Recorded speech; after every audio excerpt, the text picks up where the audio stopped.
Hey there, congratulations on moving into your first apartment. I know it's got to be a little exciting, might even be a little terrifying, but I've got some tips that are going to help you with the transition and moving into the first place, either on your own or with roommates. So grab your beverage, have some coffee with mom, and some real talk about your first apartment.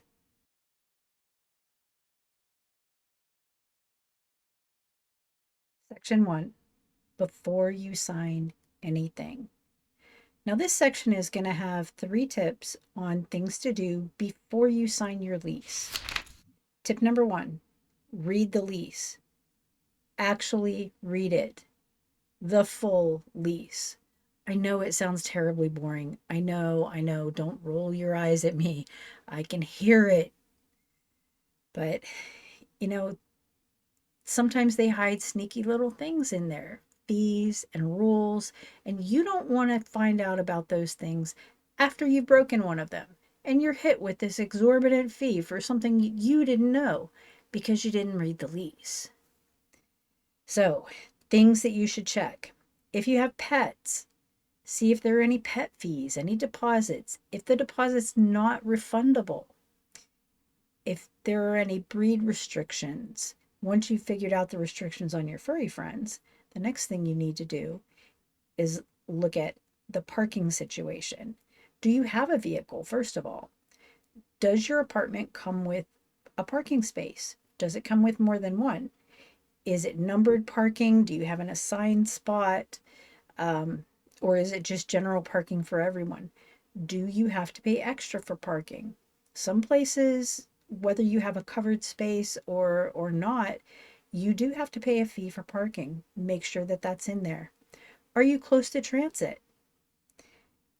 I'm not sure how you're going to be coming and going here, if you've got a vehicle or not, but those are things that you definitely want to know. You don't want to sit there and be paying an amount of rent that you can just barely pay and then figure out later that you have to pay extra for your vehicle. Find out if the contract has anything about guest or overnight policies. Um, a lot of those are there to protect you. So don't look at it as an intrusion. Most apartments are pretty lenient, but if you're moving your sister in for 3 weeks, they might not like that.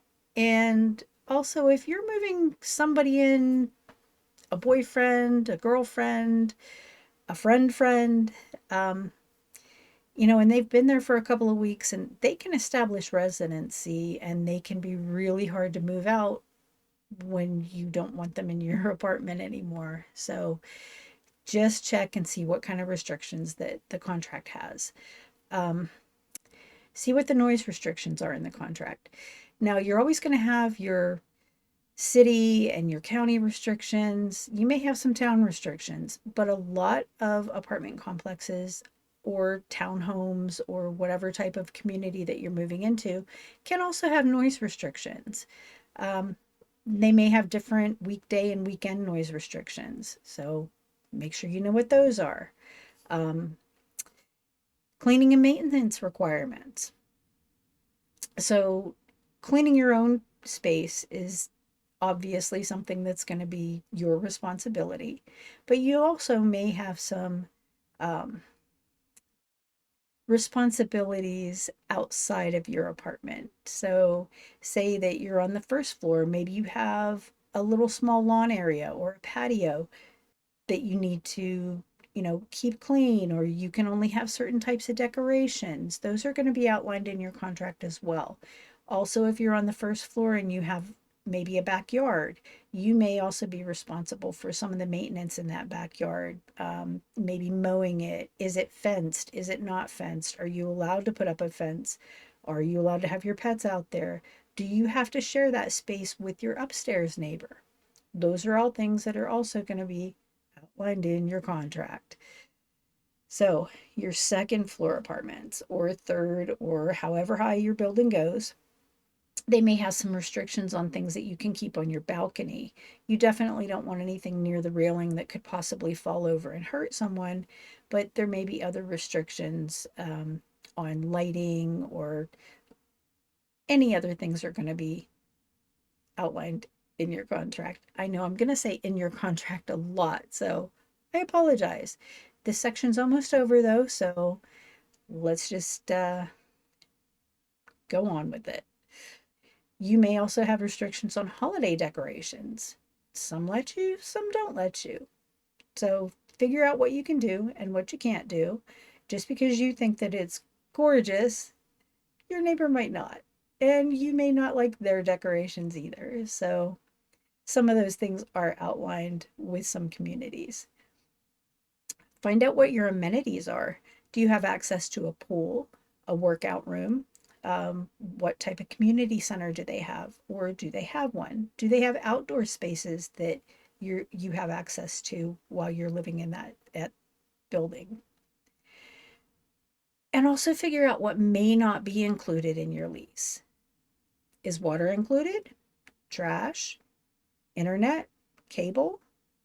I mean, some of you may not use cable at all, but the internet's a very important one, and some complexes do provide internet. Also, find out what your move out charges are. A really good mom tip: take a picture of your lease so that you can refer back to that at a later date, because I know you're going to lose that paper lease. If they give you a paper lease, a lot of them are electronic these days, and you will be able to download a copy of those. But otherwise, it's always a good idea to have it on your phone so you can refer back to it just in case you need to. Tip two: visit the neighborhood at different times. Your new apartment isn't just the building, it's not just all the amenities, it's just not all the great stuff. It's the entire community, it's the neighborhood around it, the block. Is there a freeway close to you? It's the whole ecosystem of the building that you're going to be living in. So you should visit during the day, during the evening, during the week, and the weekends, just to see what's going on in there. Check the lighting, check the traffic, just check the whole area. Look up your crime reports. Look up the offender registry. I know that's something that we don't always want to think about, but it's a good thing to know, especially if you're going to be living on your own. Figure out where the nearest grocery store is, the closest pharmacy. Are any of these in walking distance, or do you need to have a car? Are there any bus or train lines near you? Where to park if there's only street parking available? Or if your lot is full and you have to park on the street, figure out what's the closest to you that's well lit. And a mom tip: if it feels sketchy during the day, it is not magically going to be a safe place at night. Make sure you go there all times of the day and the night. Tip three: budget for the stuff no one posts on Instagram. Moving out looks cute online. You got your plants, you've got your candles, you've got all the aesthetic shelves. You get to decorate the way that you want to decorate. But in reality, you've got utility deposits, trash fees, your first grocery run for all those spices you never thought you needed. Expect to buy things like cleaning supplies, trash bags, laundry items, basic tools, uh, shower curtain and rings, pantry basics, and a toilet plunger. This is non negotiable. You need a toilet plunger. Mom tip: your first grocery run will feel like robbery. It gets easier. And if you have some time before you move, just start collecting these items. Get a laundry basket, put all your cleaning and laundry supplies in those. Just pick up one or two every payday.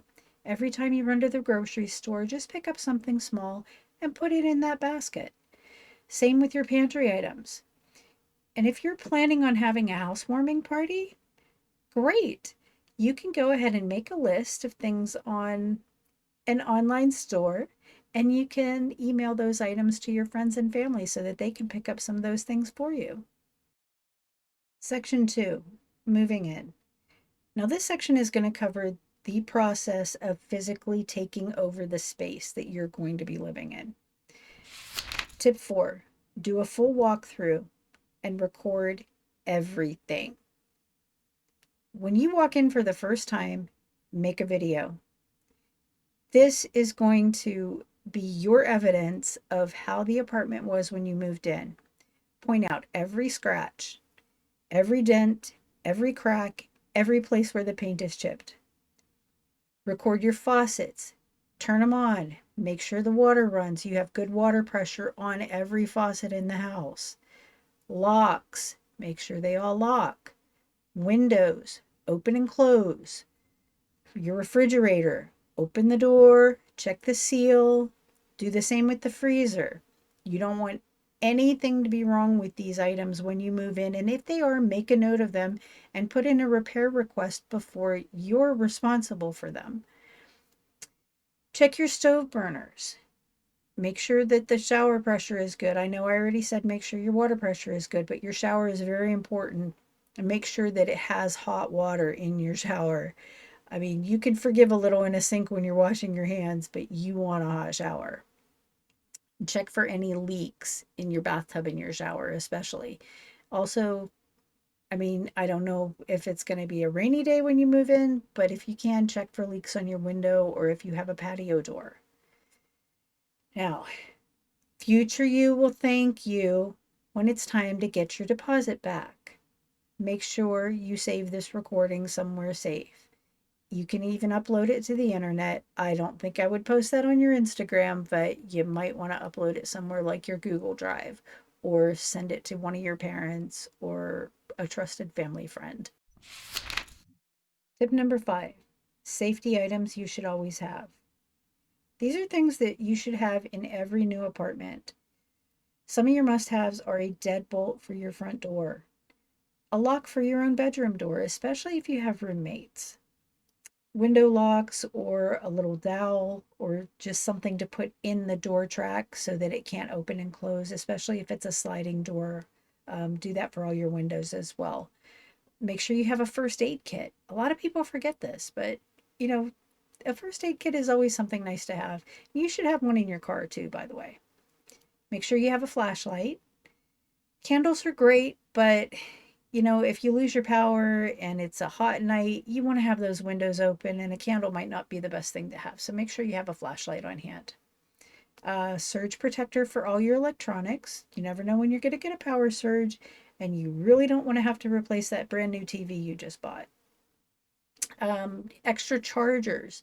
A fire extinguisher is important. Now, most apartment complexes or condos or even townhomes will a lot of times have fire extinguishers that are in the hallways or right outside, but you really want to buy a little one, especially for your kitchen. um, Make sure you have a toolkit that has at least, at the minimum, screwdriver, a hammer, um, just one of those little basic, maybe 5 or 10 piece toolkits. You got two different kinds of screwdrivers. You got a flathead and a Phillips head. And if you don't know the difference, go down to your local hardware store, and I'm sure that there's somebody very nice down there who can explain it all to you and get you the basic tools you need. These tiny things add up, and they give you huge peace of mind when you want to hang a picture on your own or just do something on your own. Tip 6, create a home base box. This is your emergency important stuff station. So get yourself a locking box, a fireproof box, or even a fireproof bag with a lock. Things you want to put in there are your passport, your birth certificate, social security card, anything, any important papers for your vehicle, spare keys, medication, extra cash, important documents, your emergency contacts list. This is the box or bag that is a lifeline. It's your grab and go. Anything happens during an emergency, that's what you want to have all your important information in. You can just pick it up and take off. When life gets chaotic, and it will, this is going to save you. Section 3, living alone. If you can afford to do this, it is the best feeling to finally be able to have a space that's all your own. And it's also a lot of responsibility. So, tip 7, Set a safety routine. When you live alone, a routine is your friend. Things like locking the doors immediately after you walk into your apartment. Invest in a security system. Set up automated routines on it so that you can turn lights on and off at certain times, or um, you can check your cameras before you go into your house. Close your blinds at night. People can see in your house when you have your lights on. Close your blinds. You don't want people to see that you're by yourself. You don't want people to see if you're not by yourself. Keep your porch lights on if you have a porch light. Don't advertise to anyone that you live alone, especially that date that you just got to know tonight, because you don't know them. Take different routes to and from work. I know this sounds a little bit ridiculous and paranoid, but sometimes you just need to kind of mix things up a little bit, just for your own peace of mind. Pay attention to the cars that are around you, people that are around you. Not necessarily because you think there's anything wrong, but first of all, get to know your neighbors, get to know who's in the neighborhood, who lives next door to you. You don't have to be best friends, just know who they are. Recognize them in the hallway. And mom tip, post your outings after you get back. You don't want people to know that your house is empty while you're gone. Your safety takes priority over your aesthetic. Tip number 8, build a comfortable rhythm. Living alone can be peaceful or chaotic. Try weekly cleaning day. Pick a day to reset when you don't do anything all day. Have a budget check in. Make sure that you're on track where you think you are. Make sure that you can pay all your bills. Have a few go to meals, either in the freezer or something that you can cook really quickly on your own. You don't need a rigid routine, just a stable one. Section 4, living with roommates. Living with roommates can be either a joy or a nightmare. Sometimes it's just a lot easier when you're first moving out to have someone with you, someone you can share things with, or just someone to be in the house so that you don't feel so alone. Tip 9, have the hard conversations early. Set expectations before you move in together. Things that you should discuss. Quiet hours. Especially when you're young, a lot of times you're in college, and you need time to study, or your roommate needs time to study. Or maybe you just want to go to bed early. You have an early day at work. Make sure that both your schedules are aligned and understand that the other one may need some quiet time when you don't necessarily need that, and vice versa. Just be considerate of each other. Cleaning expectations are another big one. Maybe you like to do dishes. Maybe they don't mind cleaning the bathroom. Just kind of get a general idea of what the expectations are after you clean up after yourself. If you make a big meal just because your roommate likes doing dishes, doesn't mean that they have to be the one to clean up your mess. Clean up everything on your own and then figure out the other cleaning items after that. Also, how are you going to split your bills? How are you going to split your rent? Does one of you have a bigger room? Does one of you have a bathroom attached to your room and the other one has a shared bathroom? You know, that's something you need to discuss before you move in, because you need to know what portion of the rent that you're going to be paying. It may not be 50-50. One of you may need to pay more than the other one for any number of reasons. Also discuss guests and overnight rules. Do you want your roommate's partner coming over 5 nights a week, 2 nights a week? Do you expect that they're going to want your partner to come over that amount of time? Or maybe people that they've met on a first date What kind of rules are you going to have about those things? And what about borrowing each other's stuff? You know, I mean, just because you're the same size and you may have the same taste in things, or, you may just have a little gadget or a tablet or something, or they might. You need to set rules about borrowing things. I think this is another one where you should really be courteous and consider the other person. Even if they say they don't mind you borrowing something, it's usually a good idea to ask anyway. Set clear boundaries. It just leads to a lot more peaceful living condition because you both know what's expected of you. Tip number 10, respect shared spaces. Now, this seems obvious, but you would really be surprised. First of all, clean up after yourself. Nobody should be cleaning up after you. Don't leave your things laying all over the apartment in the shared spaces. Take them to your room. Do your own dishes. I know we've already gone over that, but it really is a big thing. If you see the trash can is overflowing, take it out. Don't leave it there until it's on the floor and the next person has to do it. You're an adult. Act like one. Use headphones. That's just another thing that's considerate. You know, maybe you have the same taste in music, but maybe you don't. And I think headphones are a really easy compromise. Don't hog the bathroom if you only have one. Just because you want to look your best for the day, your roommate probably wants to get cleaned up a little bit too. Put your food away after cooking. There's nothing more gross than to walk in the kitchen in the morning to food that's been sitting out all night because you forgot. Just put it away when you're done eating before you do your dishes. A good roommate can feel like family. A bad one can feel like a job. This is a huge step, and I am so proud of you for taking this on.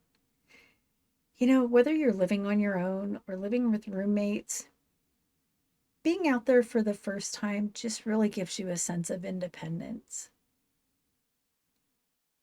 You're ready for this. And whenever you need advice, you know where to find me. Welcome to the next chapter of your life.